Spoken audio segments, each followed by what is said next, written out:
61वां अध्याय। भामासुर का उद्धार और 16,100 राजकन्याओं के साथ भगवान का विवाह। राजा परीक्षित ने पूछा, भगवान श्री कृष्ण ने भौमासुर को, जिसने उन स्त्रियों को बंदी गृह में डाल रखा था, क्यों और कैसे मारा? आप कृपा करके सर्वांग धनुषधारी भगवान श्री कृष्ण का वह विचित्र चरित्र सुनाइए। श्री सुखदेव जी ने कहा, परीक्षित, भौमासुर ने वरुण का छत्र, माता अदिति के कुंडल और मेरु पर्वत पर स्थित देवताओं का मणि पर्वत नामक स्थान छीन लिया था। इस पर सबके राजा इंद्र द्वारका में आए और उसकी एक एक करतूत उन्होंने भगवान श्री कृष्ण को सुनाई। अब भगवान श्री कृष्ण अपनी प्रिय पत्नी सत्यभामा के साथ गरुड़ पर सवार हुए और भौमासुर की राजधानी प्रागज्योतिषपुर में गए। प्रागज्योतिषपुर में प्रवेश करना बहुत कठिन था। पहले तो उसके चारों ओर पहाड़ों की किलेबंदी थी, उसके बाद शास्त्रों का घेरा लगाया हुआ था, फिर जल से भरी खाई थी, उसके बाद आग या बिजली की चार दीवारी थी और उसके भीतर वायु गैस बंद करके रखा गया था। इससे भी भीतर मुरदैत्य ने नगर के चारों ओर अपने 10,000 घोर एवं सुदृढ़ फंदे जाल बिछा रखे थे। भगवान श्री कृष्ण ने अपनी गदा की चोट से पहाड़ों को तोड़ फोड़ डाला और शास्त्रों की मोर्चे बंदी को बाणों से छिन्न भिन्न कर दिया। चक्र के द्वारा अग्नि, जल और वायु की चार दीवारियों को तहस नहस कर दिया और मुरदैत्य के फंदे को तलवार से काट कूट कर अलग रख दिया। जो बड़े बड़े यंत्र मशीनें वहां लगी हुई थी, उनको तथा वीर पुरुषों के हृदय को शंखनाद से विदीर्ण कर दिया और नगर के परकोटे को गदाधर भगवान ने अपनी भारी गदा से ध्वंस कर डाला। भगवान के 5 जन्य शंख की ध्वनि प्रलयकालीन बिजली की कड़क के समान भयंकर थी। उसे सुनकर मुरदैत्य की नींद टूटी और वह बाहर निकल आया। उसके 5 सिर थे और अब तक वह जल के भीतर सो रहा था। वह दैत्य प्रलयकालीन सूर्य और अग्नि के समान प्रचंड तेजस्वी था। वह इतना भयंकर था कि उसकी ओर आंख उठाकर देखना भी आसान काम नहीं था। उसने त्रिशूल उठाया और इस प्रकार भगवान की ओर दौड़ा जैसे सांप गरुड़ जी पर टूट पड़े। उस समय ऐसा मालूम होता था मानो वह अपने 5 मुखों से त्रिलोकी को निगल जाएगा। उसने अपने त्रिशूल को बड़े वेग से घुमाकर गरुड़ जी पर चलाया और फिर अपने 5 मुखों से घोर सिंहनाद करने लगा। उसके बाद सिंहनाद का महान शब्द पृथ्वी, आकाश, पाताल और 10 दिशाओं में फैलकर सारे ब्रह्मांड में भर गया। भगवान श्री कृष्ण ने देखा कि मुरदैत्य का त्रिशूल गरुड़ की ओर बड़े वेग से आ रहा है। तब अपना हस्त कौशल दिखाकर फुर्ती से उन्होंने 2 बाण मारे, जिनसे वह त्रिशूल कटकर 3 टुक हो गया। इसके बाद इसके साथ ही मुरदैत्य के मुखों में भी भगवान ने बहुत से बाण मारे।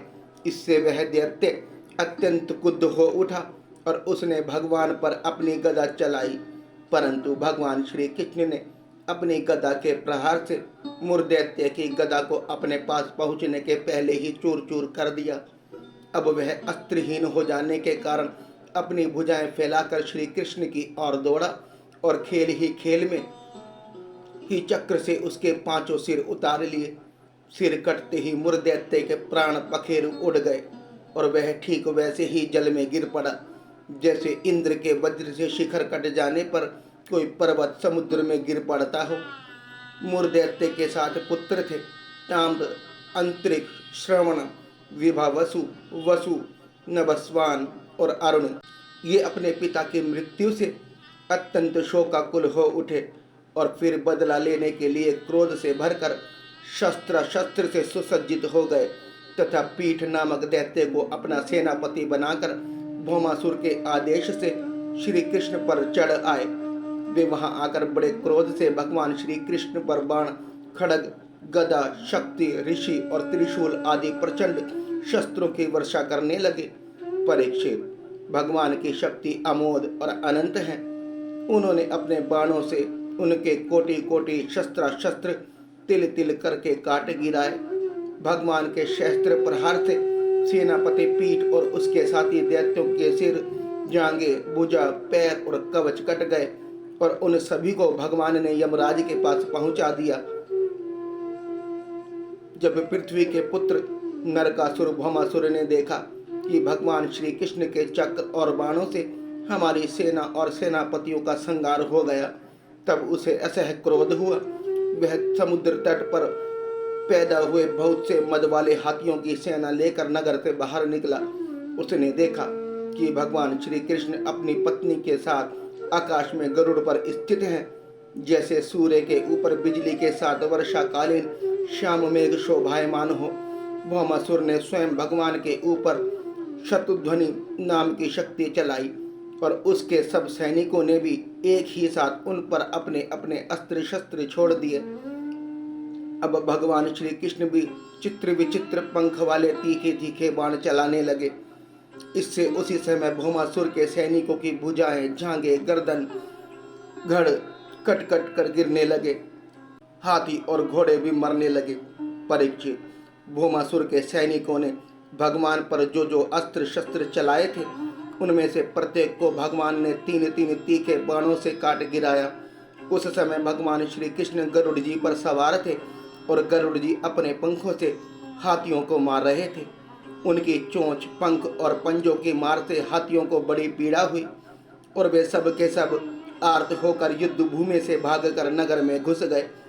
अब वहां अकेला भौमासुर ही लड़ता रहा। जब उसने देखा कि गरुड़ जी की मार से पीड़ित होकर मेरी सेना भाग रही है, तब उसने उन पर वह शक्ति चलाई जिसने वज्र को भी विफल कर दिया था, परंतु उसकी चोट से पक्षीराज गरुड़ तनिक भी विचलित न हुए, मानो किसी ने मत वाले गजराज पर फूलों की माला से प्रहार किया हो। अब भौमासुर ने देखा कि मेरी एक भी चाल नहीं चलती, सारे उद्योग विफल होते जा रहे हैं। तब उसने श्री कृष्ण को मार डालने के लिए एक त्रिशूल उठाया, परंतु उसे अभी वह छोड़ भी नहीं पाया था कि भगवान श्री कृष्ण ने छुरे के समान तीखी धार वाले चक्र से हाथी पर बैठे हुए भौमासुर का सिर काट डाला। उसका जगमगाता हुआ सिर कुंडल और सुंदर किरीट के सहित पृथ्वी पर गिर पड़ा। उसे देखकर भौमासुर के सगे संबंधी हाय हाय पुकार उठे। ऋषि लोग साधु साधु कहने लगे और देवता लोग भगवान पर पुष्पों की वर्षा करते हुए स्तुति करने लगे। अब पृथ्वी भगवान के पास आई। उसने भगवान श्री कृष्ण के गले में वैजंती के साथ वनमाला पहना दी और अदिति माता के जगमगाते हुए कुंडल, जो तपाए हुए सोने के एवं रत्न जटित थे, भगवान को दे दिए तथा वरुण का छत्र और साथ ही एक महामणि भी उनको दी। राजन, इसके बाद पृथ्वी देवी बड़े बड़े देवताओं के द्वारा पूजित होकर विश्वेश्वर भगवान श्री कृष्ण को प्रणाम करके हाथ जोड़कर भक्ति भाव भरे हृदय से उनकी स्तुति करने लगी। पृथ्वी देवी ने कहा, शंख चक्र गदाधारी देव देवेश्वर, मैं आपको नमस्कार करती हूँ। परमात्मन, आप अपने भक्तों की इच्छा पूर्ण करने के लिए उसी के अनुसार रूप प्रकट किया करते हैं। आपको मैं नमस्कार करती हूँ। प्रभु, आपकी नाभि से कमल प्रकट हुआ है। आप कमल की माला पहनते हैं। आपके नेत्र कमल से खिले हुए और शांतिदायक हैं। आपके चरण कमल के समान सुकुमार और भक्तों के हृदय को शीतल करने वाले हैं। आपको मैं बार बार नमस्कार करती हूँ। आप समग्र ऐश्वर्य, धर्म, यश, संपत्ति, ज्ञान और वैराग्य के आश्रय हैं। आप सर्वव्यापक होने पर भी स्वयं वसुदेव नंदन के रूप में प्रकट हुए हैं। मैं आपको नमस्कार करती हूँ। आप ही पुरुष हैं और समस्त कारणों के भी परम कारण हैं। आप स्वयं पूर्ण ज्ञान स्वरूप हैं। मैं आपको नमस्कार करती हूँ। आप स्वयं तो है जन्म रहित, परंतु इस जगत के जन्मदाता आप ही हैं। आप ही अनंत शक्तियों के आश्रय ब्रह्म हैं। जगत को जो कुछ भी कार्य कारण में रूप है, जितने भी प्राणी या अप्राणी हैं, सब आपके ही स्वरूप हैं। परमात्मन, आपके चरणों में मेरे बार बार नमस्कार। प्रभु, जब आप जगत की रचना करना चाहते हैं तब उत्कट रजोगुण को, और जब इसका प्रलय करना चाहते हैं तब तमोगुण को, तथा जब इसका पालन करना चाहते हैं तब सत्वगुण को स्वीकार करते हैं। परंतु यह सब करने पर भी आप इन गुणों से ढकते नहीं, लिप्त नहीं होते।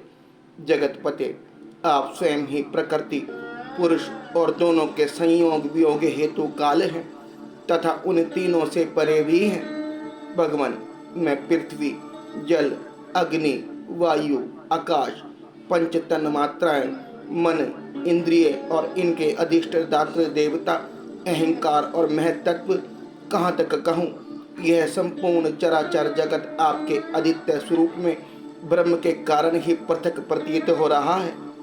शरणागत भय भर्जन प्रभो, मेरे पुत्र भौमासुर का यह पुत्र भगदत्त अत्यंत भयभीत हो रहा है। मैं इसे आपके चरण कमलों की शरण में लाई हूँ। प्रभु, आप इसकी रक्षा कीजिए और इसके सिर पर अपना वह कर कमल रखिए जो सारे जगत के समस्त पाप तापों को नष्ट करने वाला है। श्री सुखदेव जी कहते हैं, परीक्षित, जब पृथ्वी ने भक्ति भाव से विनम्र होकर इस प्रकार भगवान श्री कृष्ण की स्तुति प्रार्थना की, तब उन्होंने भगदत्त को अभयदान दिया और भौमासुर के समस्त संपत्तियों से संपन्न महल में प्रवेश किया। वहां जाकर भगवान ने देखा कि भौमासुर ने बलपूर्वक राजाओं से 16,000 राजकुमारियां छीनकर अपने यहाँ रख छोड़ी थी। जब उन राजकुमारियों ने अंतपुर में पधारे हुए नर श्रेष्ठ भगवान श्री कृष्ण को देखा, तब वे मोहित हो गई और उन्होंने उनकी अहेतुकी कृपा तथा अपना सौभाग्य समझकर मन ही मन भगवान को अपने परम प्रियतम पति के रूप में वर्ण कर लिया। उन राजकुमारियों में से प्रत्येक ने अलग अलग अपने मन में यही निश्चय किया कि ये श्री कृष्ण ही हमारे पति हों और विधाता मेरी इस अभिलाषा को पूर्ण करें। इस प्रकार उन्होंने प्रेम भाव से अपना हृदय भगवान के प्रति निछावर कर दिया। तब भगवान श्री कृष्ण ने उन राजकुमारियों को सुंदर सुंदर निर्मल वस्त्र भूषण पहनाकर पालकियों से द्वारका भेज दिया और उनके साथ ही बहुत से खजाने, रथ, घोड़े तथा अतुल संपत्ति भी भेजी। ऐरावत के वंश में उत्पन्न हुए अत्यंत वेगवान 4-4 दांतों वाले सफेद रंग के 64 हाथी भी भगवान ने वहां से द्वारका भेजे। इसके बाद भगवान श्री कृष्ण अमरावती में स्थित देवराज इंद्र के महलों में गए। वहां देवराज इंद्र ने अपनी पत्नी इंद्राणी के साथ सत्यभामा जी और भगवान श्री कृष्ण की पूजा की। तब भगवान ने अदिति के कुंडल उन्हें दे दिए। वहां से लौटते समय सत्यभामा जी की प्रेरणा से भगवान श्री कृष्ण ने कल्प वृक्ष उखाड़कर गरुड़ पर रख लिया और देवराज इंद्र तथा समस्त देवताओं को जीतकर उसे द्वारका में ले आए। भगवान ने उसे सत्यभामा के महल के बगीचे में लगा दिया। इससे उस बगीचे की शोभा अत्यंत बढ़ गई। कल्प वृक्ष के साथ उसके गंध और मरकंद के लोभी भोरे स्वर्ग से द्वारका में चले आए थे। परीक्षित, देखो तो सही, जब इंद्र को अपना काम बनाना था तब तो उन्होंने अपना सिर झुकाकर मुकुट की नोक से भगवान श्री कृष्ण के चरणों का स्पर्श करके उनसे सहायता की भिक्षा मांगी थी। परंतु जब काम बन गया तब उन्होंने उन्हीं भगवान श्री कृष्ण से लड़ाई ठान ली। सचमुच ये देवता भी बड़े तमोगुणी हैं और सबसे बड़ा दोष तो उनमें धनाढ्यता का है। धिक्कार है ऐसी धनाढ्यता को। तदनंतर भगवान श्री कृष्ण ने एक ही मुहूर्त में अलग अलग भवनों में अलग अलग रूप धारण करके एक ही साथ सब राजकुमारियों का शास्त्रोक्त विधि से परिग्रहण किया। सर्वशक्तिमान अविनाशी भगवान के लिए इसमें आश्चर्य की कौन सी बात है। परीक्षित, भगवान की पत्नियों के अलग अलग महलों में ऐसी दिव्य सामग्रियां भरी हुई थी जिनके बराबर जगत में कहीं भी और कोई भी सामग्री नहीं है।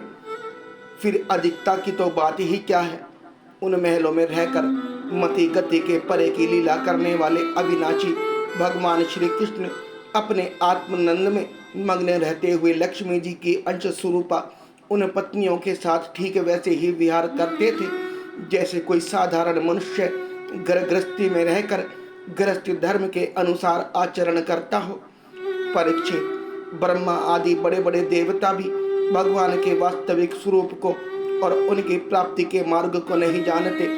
उन्हीं रमारमण भगवान श्री कृष्ण को उन स्त्रियों ने पति के रूप में प्राप्त किया था। अब नित्य निरंतर उनके प्रेम और आनंद की अभिवृद्धि होती रहती थी और वे प्रेम भरी मुस्कुराहट, मधुर चितवन, नव समागम, प्रेमालाप तथा भाव बढ़ाने वाली लज्जा से युक्त होकर सब प्रकार से भगवान की सेवा करती रहती थी। उनमें से सभी पत्नियों के साथ सेवा करने के लिए सैकड़ों दासियां रहती। फिर भी जब उनके महल में भगवान पधारते तब वे स्वयं आगे जाकर आदर पूर्वक उन्हें लिया लाती, श्रेष्ठ आसन पर बैठाती, उत्तम सामग्रियों से पूजा करती, चरण कमल पखारती, पान लगाकर खिलाती, पांव दबाकर थकावट दूर करती, पंखा झलती, इत्र फूलेल चंदन आदि लगाती, फूलों के हार पहनाती, केश संवारती, सुलाती, स्नान कराती और अनेक प्रकार के भोजन कराकर अपने ही हाथों भगवान की सेवा करती।